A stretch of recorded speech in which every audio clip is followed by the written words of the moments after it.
Hello friends, सभी देशवासियों को मेरा नमस्ते। आज इस वीडियो को लाने का मेरे 3-4 पॉइंट्स है जो मैं आप सभी के साथ शेयर करने आया हूँ। कल मैं न्यूज़ देखा मैंने, केरला के अंदर जो इंसिडेंट हुआ है फ्रेंड्स, काफ़ी मतलब यूँ कह लो आप, काफ़ी घृणनीय था और काफ़ी ज़्यादा निंदनीय है। इसके बारे में कोई बात नहीं करता है। हमारे देश के जितने भी गोदी मीडिया करते रहेंगे एंड कहते रहेंगे कि जेएनयू में ये हो गया, इन पे ये अत्याचार हो रहा है, वो अत्याचार हो रहा है, लेकिन हम कभी भी जो सही चीज़ है उसके आगे हम कभी उसके आना ही नहीं चाहते हैं, क्योंकि हम डरते हैं हम आगे आएंगे तो हमारे साथ ये हो जाएगा, वो हो जाएगा। अरे जो होगा जो देखा जाएगा। लेकिन कल कुछ जो भी लोग थे केरला के अंदर, उन्होंने एक मादा हाथी जो था वो भूख की तलाश में एक गांव में निकल गई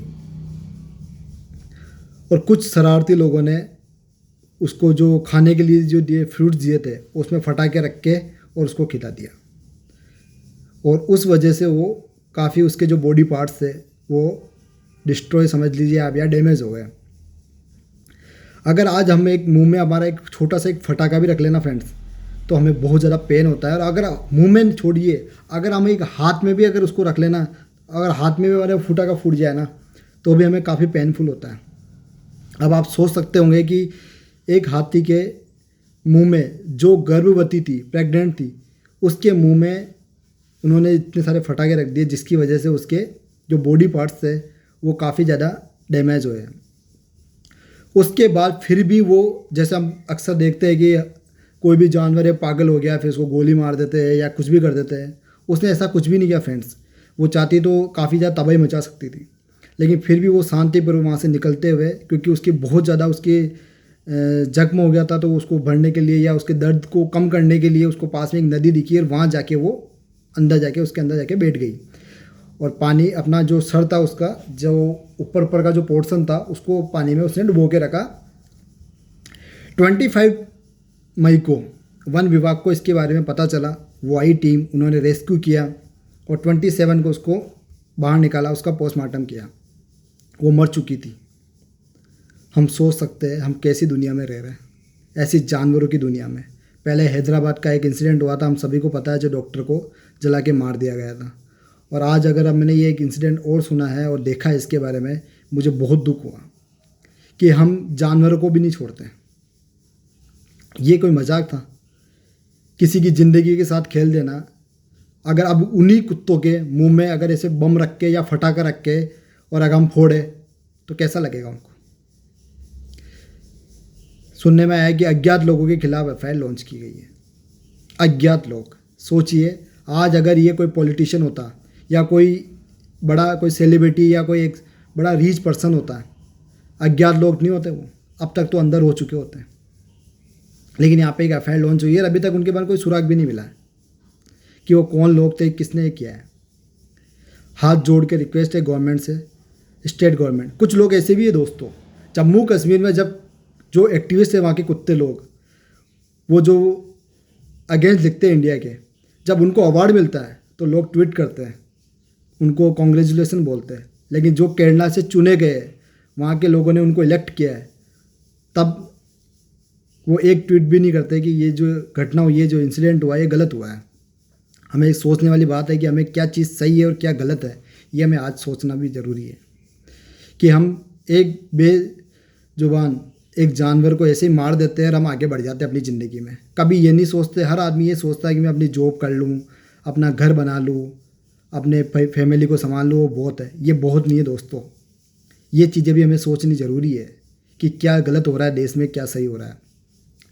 दूसरा, ये वीडियो बनाने का मेरा एक मकसद था दोस्तों कि जैसे जो इंडिया और चाइना के बीच में अभी जो हमारे टकरार चल रही है, उसके बारे में मैं आपको कुछ कहना चाहता हूँ।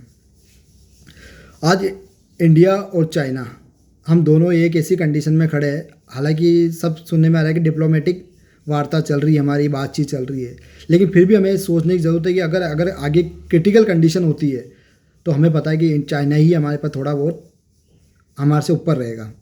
उसकी वजह हम ही हैं। वो हमसे ताकतवर क्यों है? क्योंकि हमने उनको रिसोर्सेज जो उनके पास ज़्यादा है वो हमारे द्वारा है।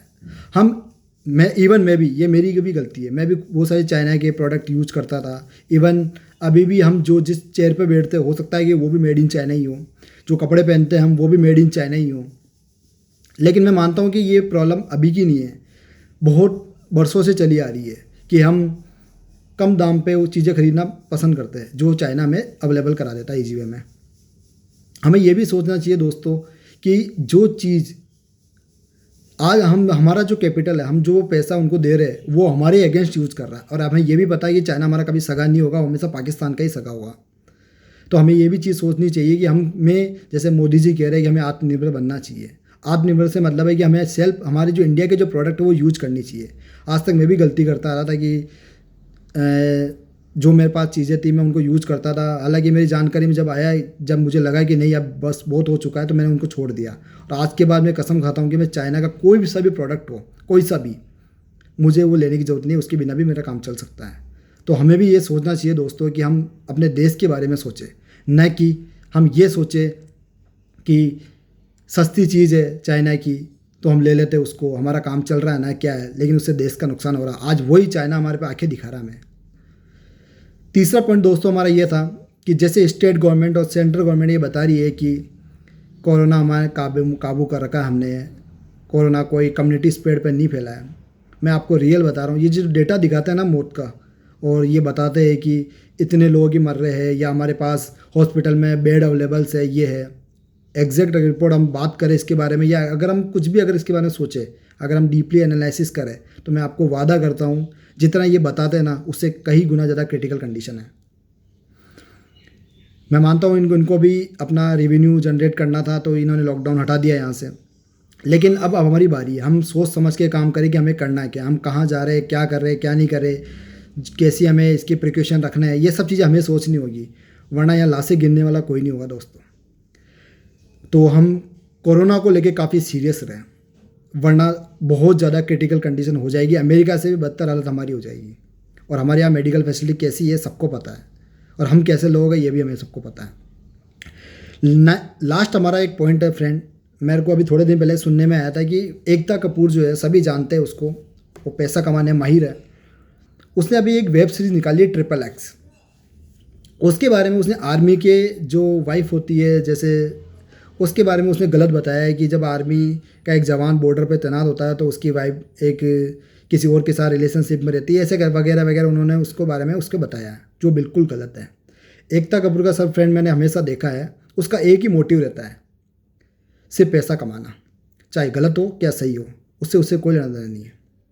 मैं मैम से भी कहना चाहूँगा और देशवासियों से भी कहना चाहूँगा, हमें डिसाइड करना है कि हमें क्या चीज़ देखनी है, क्या चीज़ बाइकआउट करनी है, चाहे वो चाइना हो या इंडिया का कोई भी इंसान हो, जो गलत बोल रहा है हमें उसके विरोध खड़ा होना ही पड़ेगा।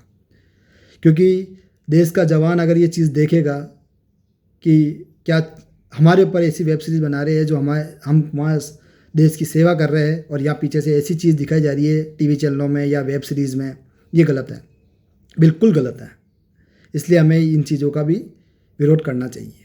तो बस मैं आपको ये जो पॉइंट्स थे मेरे बताने आया हूँ। एक केरला का जो इंसिडेंट था ये बहुत ख़राब हुआ है, इसके जल्दी से जल्दी इनको अरेस्ट कर लेना ही चाहिए, और ऐसा एक्शन लेना चाहिए कि देश में जैसे हैदराबाद में हुआ था ऑन द स्पॉट, वैसे ही केरला में भी यही होना चाहिए कि हमें ऑन द स्पॉट या ऐसा स्ट्रिक्ट डिसीजन इनके ऊपर लिया जाए, एक्शन लिया जाए, जैसे आगे वाले भी याद रखें कि जानवर हो या इंसान हो, दोनों की वैल्यू सेम है। तो बस दोस्तों अपना ध्यान रखें, घर पे रहिए, सुरक्षित रहिए, और थैंक यू, बाय बाय।